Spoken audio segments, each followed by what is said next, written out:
and it is my pleasure to introduce Horia Slușanschi today. He will be talking about lean and agile oversight, also sometimes referred to as governance.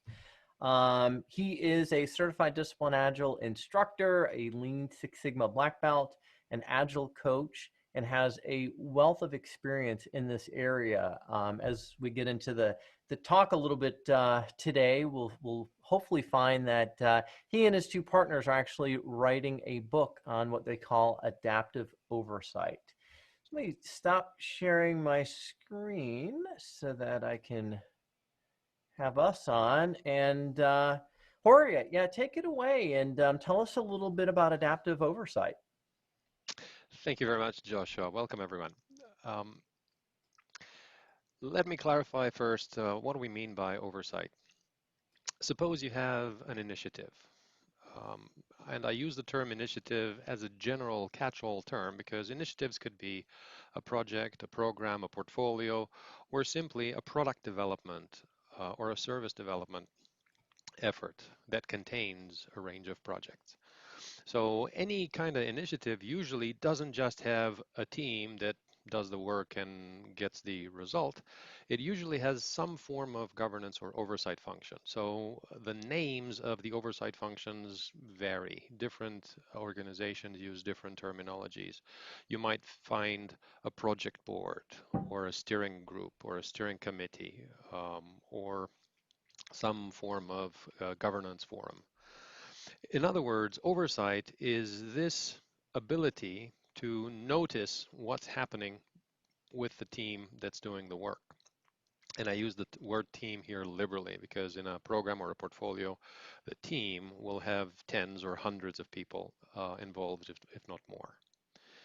Now, the dictionary definition of oversight has a funny side effect. It's not just that oversight means we look from above, we oversee something. Oversight also has a secondary meaning of, oh, what an oversight, we forgot something. So oversight has this interesting dual nature of, did you guys miss anything? And what is it that you guys are doing? So adaptive oversight comes from the insight that we suffer from inertia.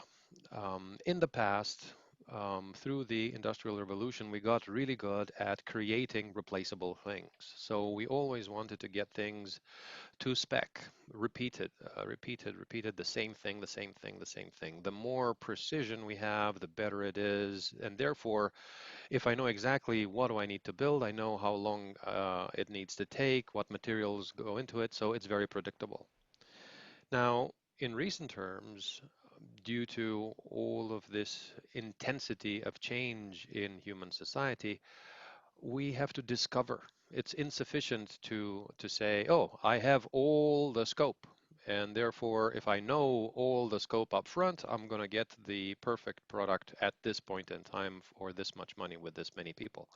That literally becomes an untenable challenge.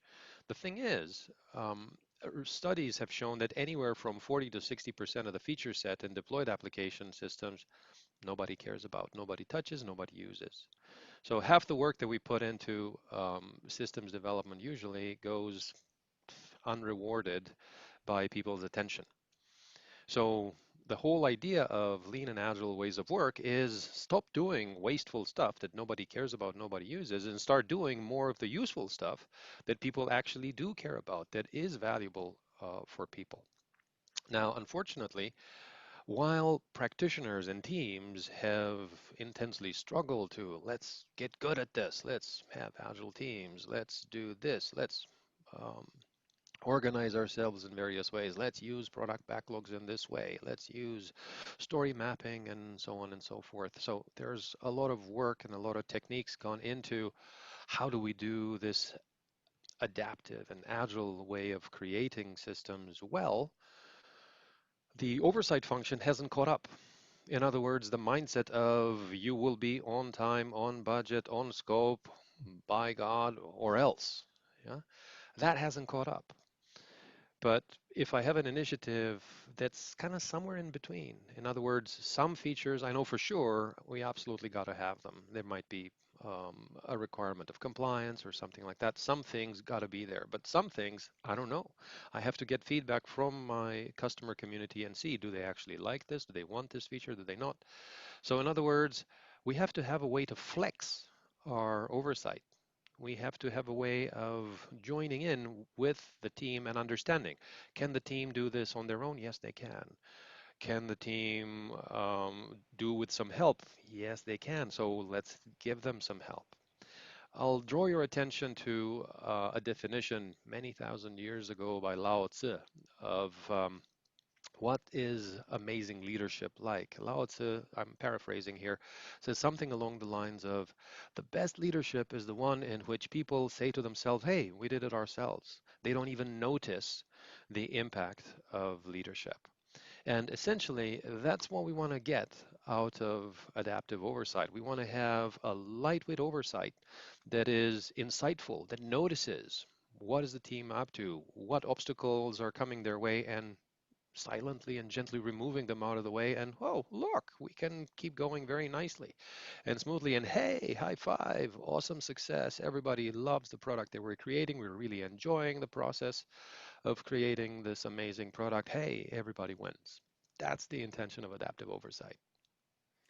So with that in mind, then when we look at almost any any agile way of working, and definitely with discipline agile, I mean we have some specific roles that have very specific responsibilities and accountabilities.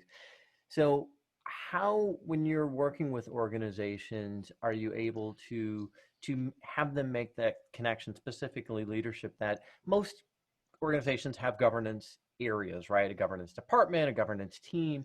And part of what we're trying to say is, well, we still might need a little bit of the value that they offer, but we're just like in a lot of other ways, we're moving some of those responsibilities to the team, to the product owner, to our team lead, right? Our team level agile coach. In DA, we have our architect owner, and on and on.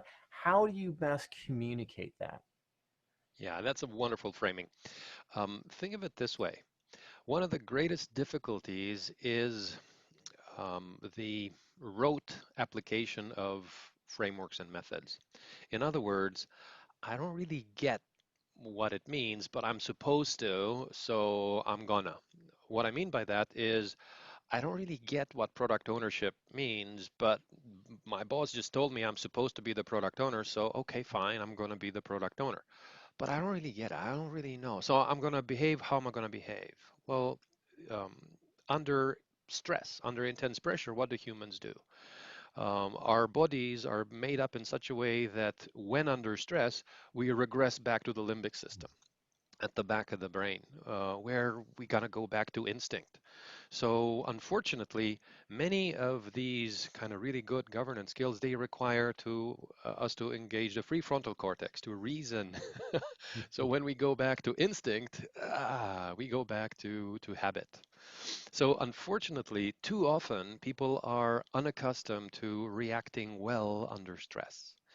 So therefore, the challenge is, yes, we say you're the product owner, you're supposed to do this. You're the scrum master, you're supposed to do that. But when we add pressure to it, say, come on, the deadline's kind of 2 days from now. What? You're not ready yet? Yeah, what? You've blown your sprint goals again? What?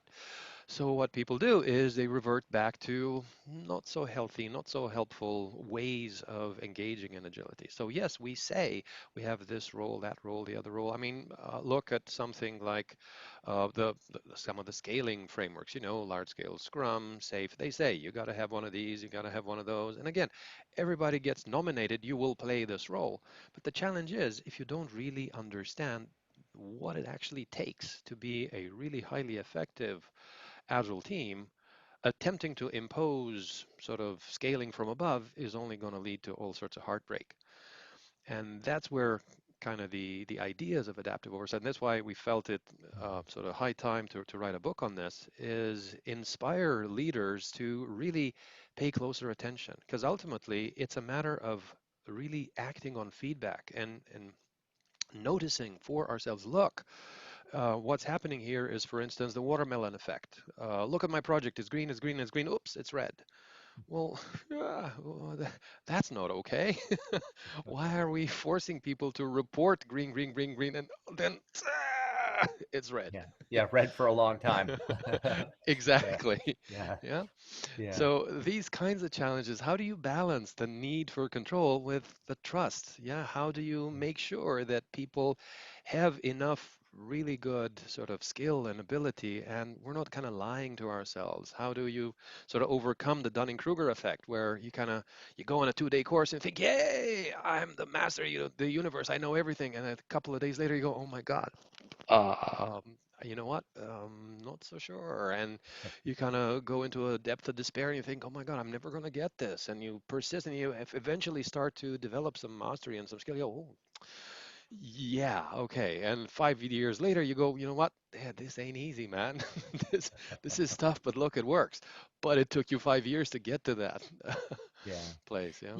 Yeah, and that's so we've got a question from Barbie, and I'm gonna also tie in her question into something I was gonna chime in on. So her question is, how do you educate the oversight team?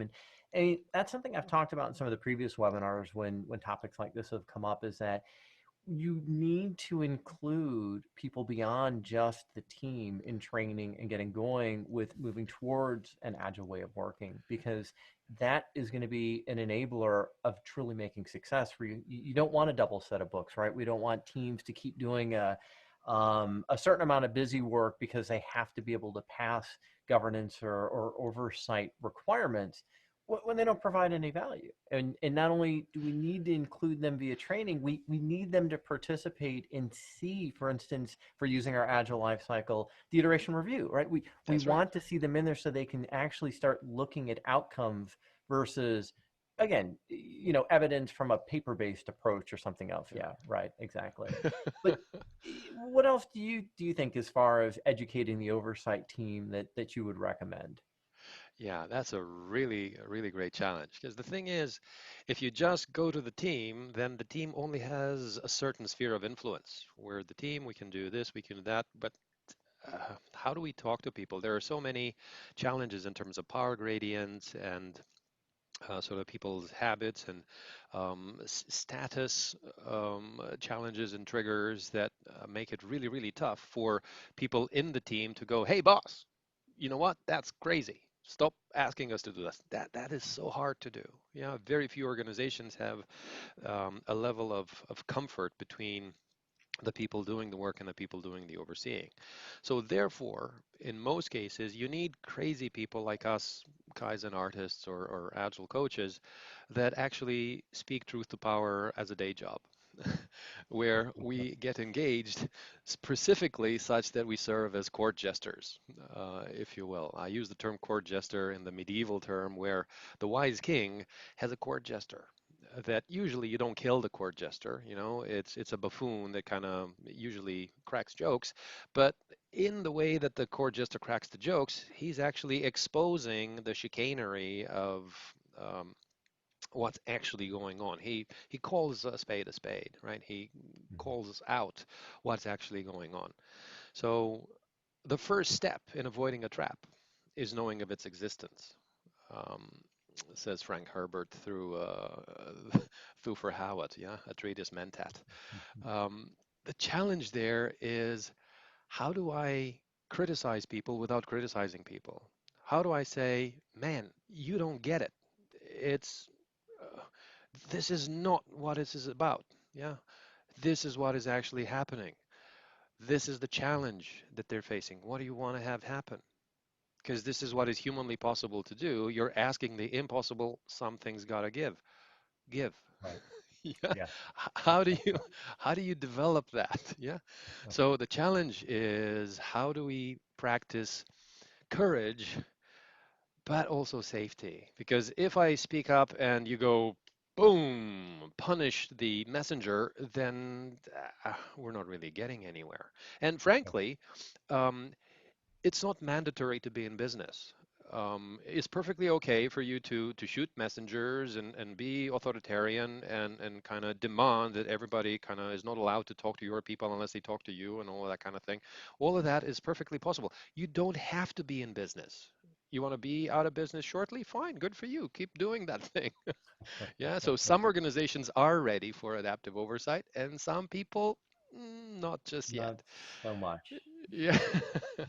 So Shatan asks, if an organization has a reasonable agile adoption strategy and staffed accordingly, can oversight be significantly reduced? Well, here's an interesting challenge. What do we do with these people? Do we have too many people? Do we have too few people? We have a small, tiny ambition at Novavi. We want to inspire all leaders across the globe to embrace much more of a coaching mindset and practice. What that means is it's not so much how many people you got in the oversight function, it's more a matter of understanding what is the true capacity of the organization. What I mean by that is this. In most organizations that I see, I find the following situation. I find, a project management office that has way too many projects than it actually has capacity to deliver. So you find hundreds upon hundreds of projects and only, let's say, handfuls of project managers. Ooh. So then you need so much, not only project management capacity, but a lot of oversight capacity that you don't have, because you only have very few sort of senior leaders that can actually attend this oversight committee and that oversight board and the other. So more often than not, it's not so much a matter of could we have less people? It's more a matter of we're having too much work on to begin with. So we're straining the oversight capacity. If you try and get a meeting with many executives, it's so hard because their Yeah. calendars are chocker, right? They're meeting after meeting after meeting after meeting. And that's not okay. You need people to have slack. So more often than not, the challenge I see is not so much a matter of should we have less people in oversight. It's more, and frankly, I'm resisting the let's have more people. Let's throw more people at it. No, I Right. think what we really need is stop pushing ourselves to do so much all at the same time. Really understand what is true capacity. Learn from theory of constraints. Learn from queuing theory, understand what the true bottlenecks are, read things like the Phoenix Project or the Goal, and understand this kind of constraints-based assessment and improvement, and improve the flow of work by understanding capacity, and then right size your productive capacity with your oversight capacity such that you have a really good flow with a really enjoyable and less sort of stressful pressure, right? I'm not Yeah. saying let's not have pressure at all, because you have to have some level Right. of energy, but there's violence comes in two ways. It's over pressure that causes harm, and it's under pressure that causes harm. So you want to find the Goldilocks, the sweet spot as to what's enough pressure to kind of keep us energized, motivated, and really doing well, but yeah, not too little. Yeah. And, one of the things that I often encounter is oftentimes reducing governance, reducing oversight lends to do we need less people or are we going to have more people? But similarly to how questions come up, well, we've got various types of managers, project managers, program managers, we've got operational managers we might report to. And we say, oh, when we're moving to an agile way of working, some of what we would see as a responsibility of some of those management roles, the team needs to take on. Well, That's very right. similar from a governance or from an oversight perspective. It's not maybe that we need less oversight, but some of the distribution of who's responsible for it needs to be taken on by the team. Again, needs to be taken on by some of these roles that we have in these agile way of working. And Yeah. so it's still a very important thing to have. It just comes in a very different form and by potentially different people than we've potentially seen in the past. That's right. Yeah. But that also requires the oversight function to have the willingness and the dedication to actively flex their responsibility set. And this is Right. something that very few people in positions of leadership are actively pursuing, right? Usually, Yeah. I'm the boss, I make the call, it's my responsibility. How dare you fiddle with my toy, so to Right. speak, right? So for that, you need the actual sort of social context to be tweaked. We need to tell ourselves different stories. We need to think of ourselves, I'm a great leader by enabling this fantastic outcome. And I rejoice when the team kind of has taken off the training wheels and they've come up with, boss, we intend to do this. And you go, whoa, that's awesome. Keep doing it. Yeah. Yes. That's a completely different feel to, no, no, no, no, no, you're not supposed to do that. Do this because I'm the boss. I call the shots here. Right? So ultimately, it becomes a matter of learning together and embracing dialogue and having this expectation, not just boss, what are we supposed to do? Boss, what are we supposed to do? I mean, David Marquet has a wonderful book of leadership as language, right? He talks about red language and blue language, right? Where as a great leader, you want to practice the language of exploration, of invitation, yeah, blue language, discover, reflection, rather than just go achieve, go achieve, go achieve. Yeah, the red language of completion, completion, completion. Yeah. Yep. So you got to have this balance and you got to invite people in embracing the willingness to speak up. You got to allow people to wake up their energy and emotion and decide, look, we could do this, but you need to let us do this. You need Right. to challenge us to do this. So then we sort of wake up the skill and then we practice the skill. And the more we practice is the better we get at it. And the less you have to worry about us. Can we do it? Yes, you see that we do it. So you can trust us that we do it. That's Yeah. kind of that thing. Because otherwise it's ridiculous. And that's one of the key challenges in agile transformations around the globe is this, okay, bosses, hands off the tiller now. Let them do it. And it's like, what? Yeah. Never a good idea. Anna asks, Discipline Agile is about teams choosing their way of working, their instance of Discipline Agile that'll be best for them. How do you provide oversight when every team tailors the process differently? Hmm. And that's the magical bit. Individuals and interactions over processes and tools. It says it right there in the first steps of the Agile Manifesto. Different context, human ingenuity has to be involved. It's not about follow a recipe. You gotta see what are these people up to? What's my team doing? What support do they need? What can they do? What do I need to do with them? What do I need to get other help to get done? Yeah. Yeah. And I mean, it's all about the results. That's what we should be focusing on. And if we're looking at really using a risk value approach to how the work is prioritized or the work is sequenced and how the teams are going to accomplish that, we have transparency into what's going on. And depending on what practices any given team is using, it really doesn't matter. What matters is that we can see that yes, there is something we can identify with that risk has been mitigated. We can Yeah. see that dependencies have been managed. We can see that there's been thought putting into what's more important from a business perspective. And again, how teams go about doing that, I mean, that's really irrelevant. The goal is what they're actually doing. Yeah, but see, when you say that, we have to be extra scary about this. What I mean by that is um, you used Ri language. So I'm talking Shuhari here in the martial arts. You use the master's language because the master says, doesn't matter what technique, you can use any technique, right? But if you're on the tatami, you don't know techniques, you go, what? It's like you were coming with a knife at me. I was like, whatever technique, I don't have a technique. I'm gonna die, right? But your language was, well, as if I know hundreds of techniques, so just pick the right one. See if it comes like this, you kind of go like that, and that's fine, right?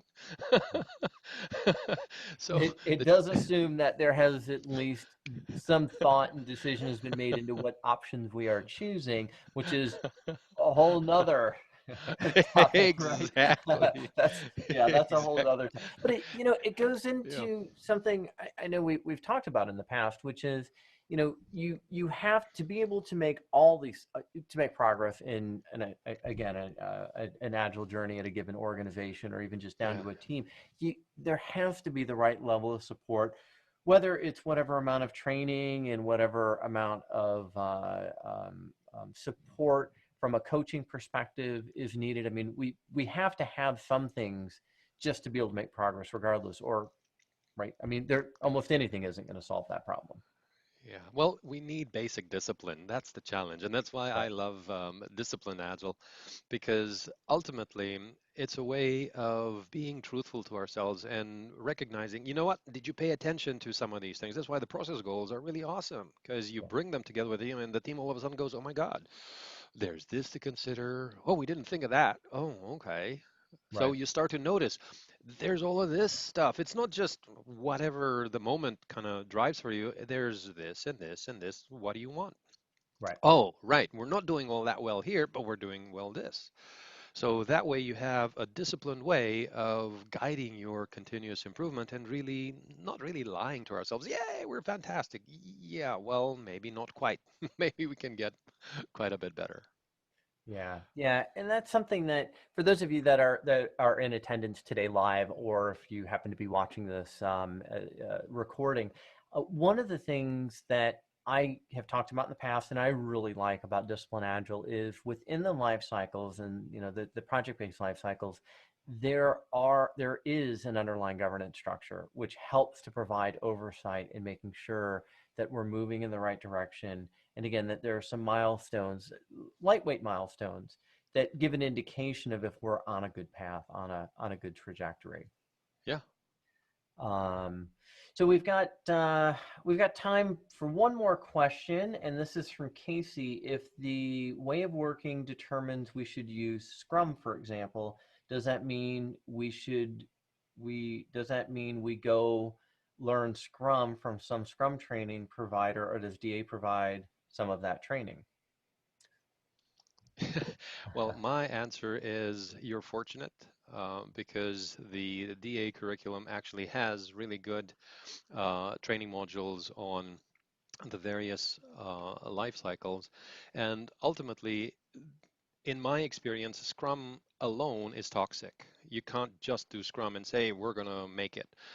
Usually, you have to have Scrum plus a whole lot of other skills and techniques and approaches to actually really make a great success. So, by all means, take DA training. It's going to give you a much broader perspective.